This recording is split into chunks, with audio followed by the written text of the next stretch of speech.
¿Qué tal, mi raza? Well, we're back here at the garden, and due to the weather getting warm really early, and the timing and everything, the mulch that we put is just a really thin layer. It's not really working out. Check it out.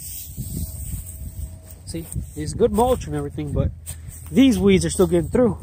So what we're doing today is we're going to put cardboard down on top of this. If it was thicker mulch, like I'm talking about like a foot or more of mulch of this actual hay on top, then it'll be good. It'll be okay. But since it's not, the weeds are getting through. Look at the wild horseradish right there. It is shining through. And raw horseradish is good. It's actually pretty good, but you know, I don't want it to take over.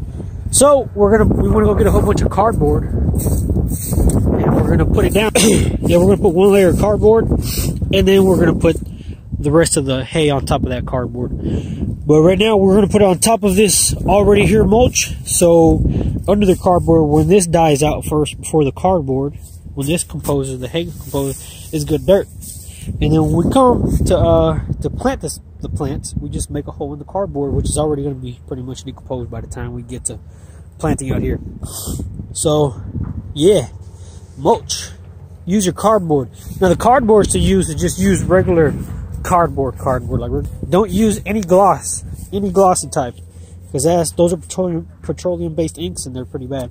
And these are, I don't know what based inks. And actually, the glue that keeps the cardboard together, the worms love that glue.